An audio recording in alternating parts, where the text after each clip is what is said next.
Asian American woman. Asian American. Nobody can deceive me that this lady is actually not Asian. Like, nobody. But anyways, if you think she's not Asian and you absolutely know where she actually came from, other Latino Hispanics, please let me know in the comment section because I never knew that there is nothing I will not see in the internet space. I never knew that there are some reasons why the rich literally do not help the poor.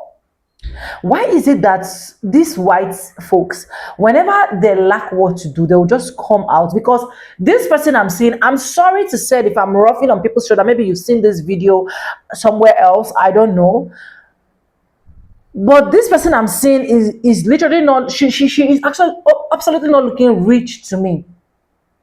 I am not seeing her as a rich person. I don't know. That's what I think. But anyways, maybe when you watch it, let me know what you also think, right?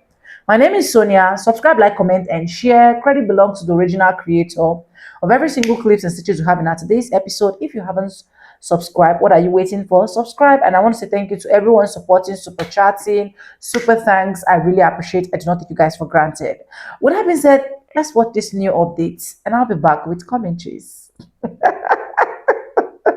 I want to tell you why a lot of wealthy people do not help the poor. This is from personal experience.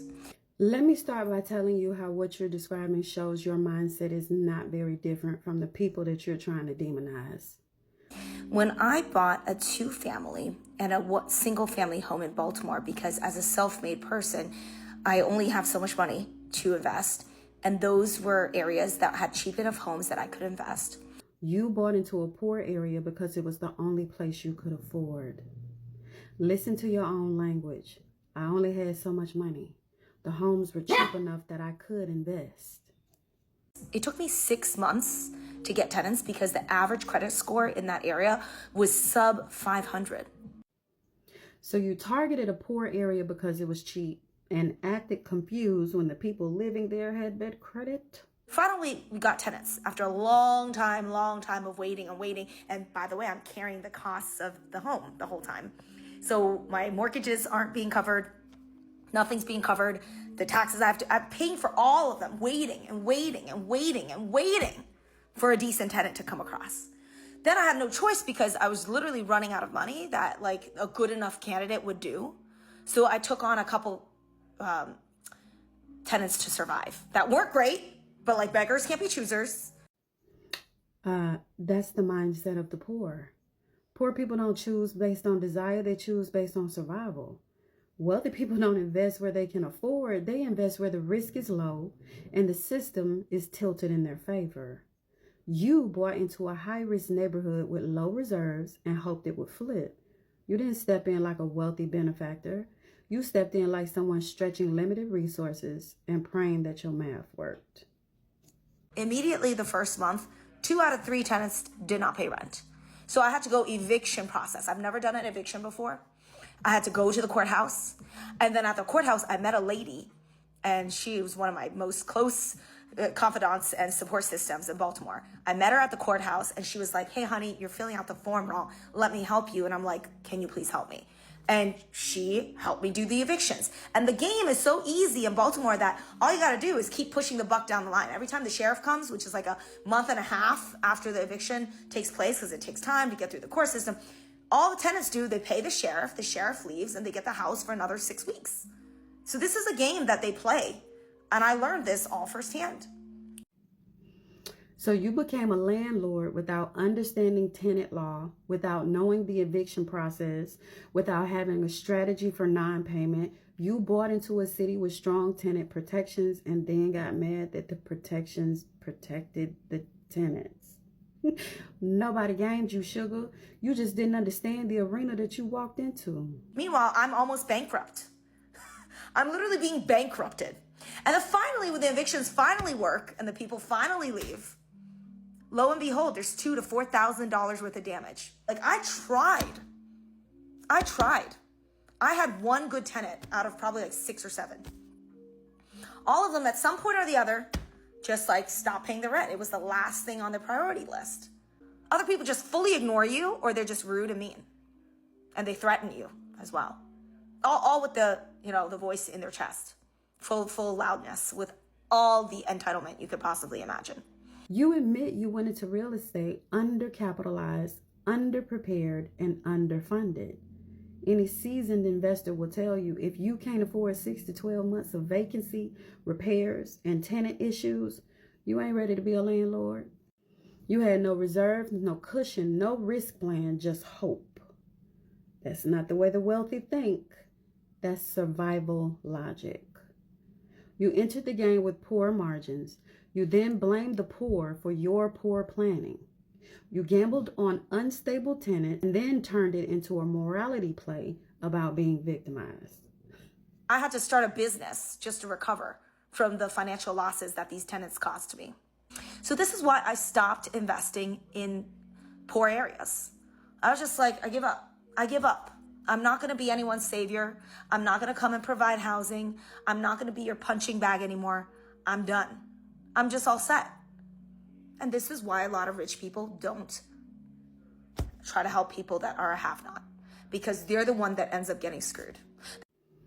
All of that and your story doesn't explain why the rich don't help the poor. It explains why an underprepared, overconfident person pretending to play savior in a community they don't understand got bitten ass. Rich people don't help the poor by buying rental property. They're helping themselves. If it benefits tenants, that's a side effect, not the intention.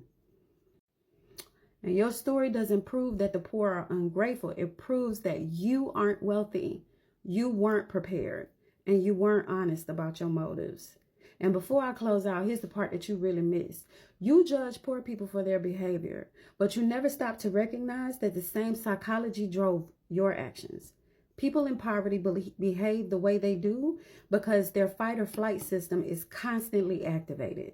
When survival is threatened, the amygdala hijacks the brain. Logic shuts down, long-term planning collapses, impulsivity rises, and every decision is filtered through fear, not foresight. That's why their choices look chaotic. But here's the twist. You made your investment decisions through that same lens. You were never their savior. You said it yourself. You bought there because it was cheap enough for you. That wasn't charity. That was a business move, and a bad one for someone so unprepared as yourself. You weren't their punching bag. You discovered that investing in high poverty areas requires more emotional, financial, and logistical capacity than you had available. Buying into the only area you could afford, hoping it would just work out, taking risks you couldn't carry, entering unprepared, stretching limited resources, ignoring environmental realities. Those are not the behaviors of the wealthy. Those are fight or flight behaviors, the exact psychology you attribute to the poor. You just had enough money to disguise it as entrepreneurship. No, it's actually kind of crazy because as a landlord, I deal with people who don't have a lot of money. I used to invest in these areas that were really not well off. And you kind of see this pattern with like the language of the poor. People who are never able to own houses, like people who have struggled paying rent, this is their language, the language that they speak. And it's interesting because when I talk to them, I have to change my entire mindset. When I talk to them and engage with people who are from this mindset and or from these places, if I'm out in the wild and I see people like this, I have to mirror match because I can't come at them the way I would come at someone who is equal to me in terms of financial success and mindset, right? This is a different mindset. This is the mindset of someone who is consistently poor, and it's a language. The language that they speak is very, very reactive, as in things are happening to them and they can't do anything about it. It's this constant mindset and thus language of saying things like, well, you know how it is. I've never paid a living wage. Well, you know how it is. Inflation is just out of control. I'll never be able to afford whatever. It's always like this negative, and I always have to mirror match, even though I totally don't agree with any of it. and oh, you know, it's just hard these days. I'm never gonna reach those things. And nobody can. It's impossible. I literally have to like, totally. Yeah, no, I get it. Like, how could anyone survive in this current climate? I can't say the truth. I can't say the truth. Well, actually, here's what you can do. Well, actually, here's what you can do. Well, actually, this is what you. I can't be that person because that's not what they want to hear. They don't want solutions. Solutions are just more problems because it means that they actually have to take action and change the way that they think and the way that they act. It's much easier to just be consistently victimized because once you're a victim and you're really comfortable being a victim of your circumstances, that's your identity. That's your language. That's how you talk. Right? I see it all the time with job seekers, people that are angry at recruiters. I'm a recruiter by trade. And I see people all the time be like, well, recruiters never get back to you. And all the jobs are given to the immigrants. And all these H-1B holders are taking all the good jobs. Like, that's the language. That's the language of the have-nots. Right? So when you hear that language, you can all you can say is pat them on their back and be like, I hear you, and move on, because they will never, ever see or do anything about it. They will never see solutions, and they will never take action to solve their own problem. This is a poverty of the mind. This is what it really is. Apparently, I'm being dragged all over this app for telling the truth about investing in real estate in America, especially to people who think that housing is a given right and feel entitled to your property. They can't make their own money to buy a house, but they damn well feel that your house should be theirs for free. It's alarming how many comments I see now on all of my videos about how many people want literal free housing. I'm Chinese. Let me tell you a little bit about free housing and communism. When you create a communistic system in which there are zero rewards for ingenuity and hard work, as in you live and you just get a place to live. You were born into this earth and bam, here's a house for you. You know what that's like? Do you understand what rations are? No, the majority of you are totally ignorant because you don't know what it's like to live in a truly communist state. My parents came from communist China, and I know all about that. I know so much more about what it is to practically live in a communist country where there are, like I said, zero rewards for ingenuity. You don't get to live a better lifestyle than other people because everyone is living the same lifestyle. And you know what that lifestyle is? Poor. You know what China was like when we were actually communist? Poor. Everyone poo-pooed Chinese people. Everyone thought we were losers and bums. We were known in the world with disgust and distaste. Now when Chinese people walk into Louis Vuitton, how are they treated? When Chinese people are walking into Hermes, how are they treated now? That's the difference when you got money.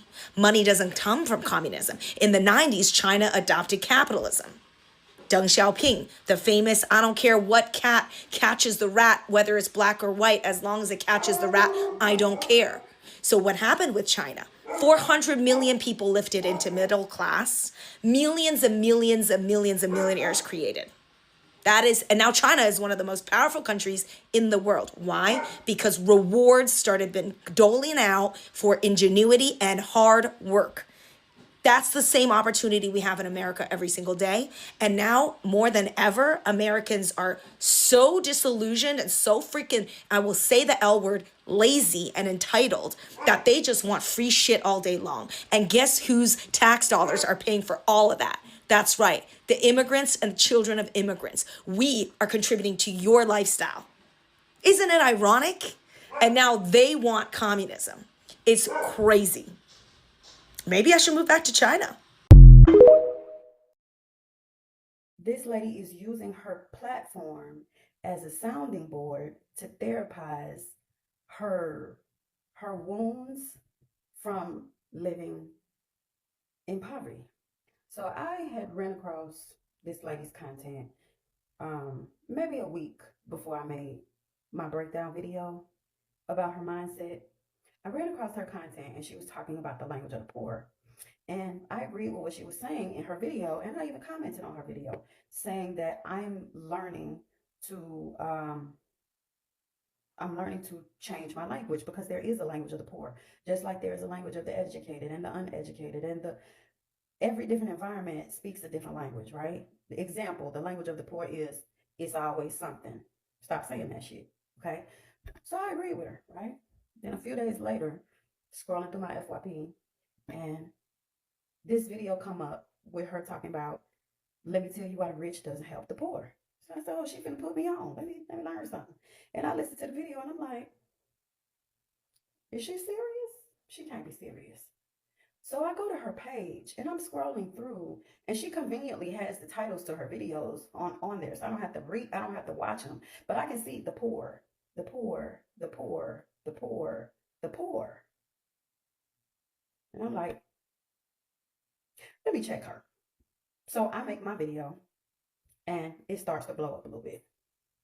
I'm a small content creator. So I was kind of shocked to see the response from the video, and I couldn't understand it. And then I learned about this whole H Mart thing, right? So then it kind of made sense as to why this particular video took off the way that it did. So then a few people come in the comments and they're, trying to defend her. They're not actually engaging with what I'm saying in my video, which is addressing her mindset. And then this one comment comes across where he's saying that she also grew up poor. Now, I responded to this comment by in my frustration that people were not engaged with the topic at hand. I was just in the shower. And then that comment came back up in my mind. She knows what it's like. And it hit me like a ton of bricks. This lady is using her platform as a sounding board to therapize her wounds from living in poverty. Now, I told y'all, I'm not a psychologist. I'm not a therapist. I didn't go to school for none of this. I just took it upon myself to learn some things on my own. So I could be wrong. If you're a psychologist or a therapist, you tell me. So I don't have a degree in this, but what I do have is very heightened pattern recognition. And what I'm seeing is a woman who was scarred by living in poverty herself, who has found a way out of poverty. And because she cannot get back at the system that harmed her, she's directing her pain at the people who are still in it. Because she don't know any other way to heal these wounds. Like I said, I could be wrong. I could be wrong. But you tell me. Because if you used to be poor, then you should understand what people are going through. And because you've found a way out of it, you are positioning yourself above those who haven't. And your mindset hasn't changed very much from that time, because those wounds are still seething. Girl, go get you a therapist. I'm sorry to say, here's another take on why some people never make it out of the poverty hellhole. And it's simply this: they're just above it.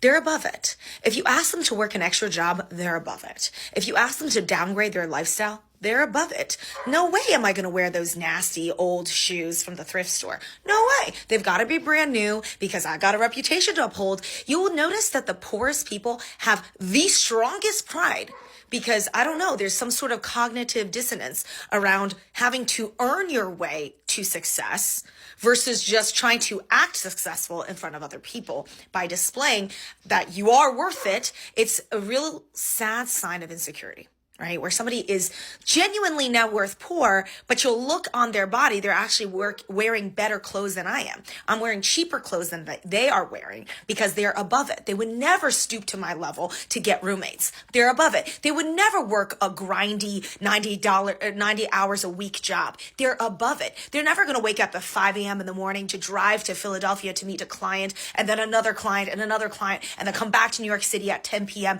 They're not going to do it. They're above working that hard. And yet they feel like the world is owed to them. And this is why they're always going to stay poor. The have-nots will always be have-nots if they cannot change that mindset. You have to start doing shit that are beneath you. To be rich, you have to do things that are beneath you all the time. That's facts. And until you can really do that, prepare to never get rich, because this is a mental, like I said, cognitive dissonance where you feel that you're above it, but really the reality does not conform to what is delusionally in your mind. Anyways, welcome back again, guys, to the channel, and thank you so much for watching till this time. And you guys have literally seen all of our videos and also how people actually reacted, where she literally talked about why the rich literally do not help the poor, blah blah blah. I'm not going to be saying all her reasons that she gave are absolutely wrong. I'm not going to say that. But one thing I know is, if you're a giver, you're a giver. If you think I'm wrong, let me know in the comment section, please. If you think I'm absolutely wrong, let me know in the comment section. Once you are a giver, you are a giver. You don't need to say, oh, because of this person's attitude, or because of this person is not doing this, or because of this person is not doing that. That is why I would choose to leave them to die poor, not to help them with, even if it spare them $100 and so on and so forth. If you're a giver, you're a giver. That is one thing that I know. And if every single rich should follow this dimension that this lady is actually mentioning, it simply means that people that are going to be begging on the streets, even some of us that are not rich, right? Because I'm not seeing myself as that rich woman yet. I believe that I'm definitely going to get there. It's a gradual process, right? But I'm not seeing myself as that rich woman that I would tag myself among the rich. But I know that by the grace of God, I can feed on 3 square meals, and we drive an affordable car, and yeah, we're just living life normal, right? And we can also help other people as well. So that's the kind of person that's the place I can place myself, not to say rich, right? But if every single rich person should follow this illustration of everything she said, and that is why they are not going to help, I think that do not really justify every single thing she said. And that is why when I saw people reacting, I was like, okay, let me bring it down to you guys so that you guys can also hear from her, and let me know in the comment section if everything she's saying is absolutely correct. Because one thing I find out at her page, when I actually went deep into her page, is she is doing this advice of how you can grow in life while you are stagnant, while you're not making money, while you're not doing this and doing that. See, another thing about this richness, about this money, I will literally talk about is, honestly, this, you and this person can be doing the same thing, and at the end of the day, this person is making it and you're not making it.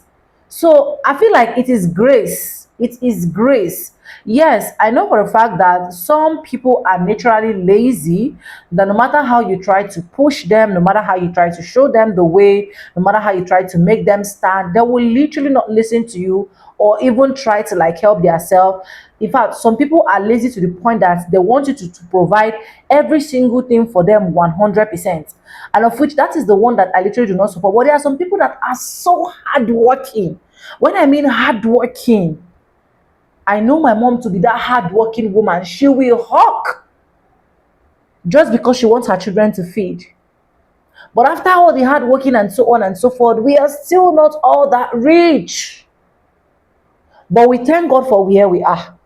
So it simply means that people that are putting in the work, that are not seeing any benefit from it. I personally, when I was working, I have actually won a contract for my company of over 100 million naira, right? And when I won that contract, the office I went to win that contract, they were happy. They thought I'm gonna make it out of that contract, right?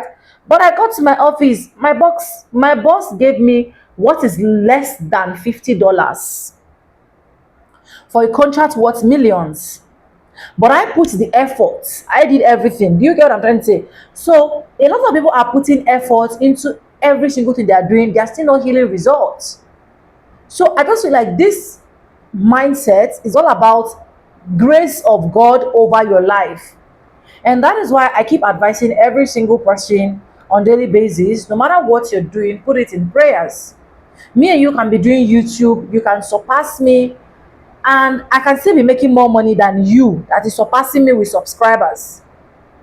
You can have more views and I have less views. I can still be making money for. So this thing is just a thing of grace as far as I'm concerned. That is what I understand about life.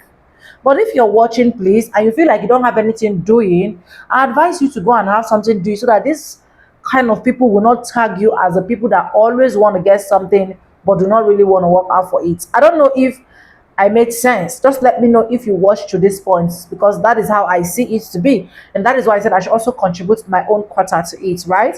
But anyway, subscribe, like, comment, and share. Credit belongs to the original creator of every single clips and stitches we have in our today's episode.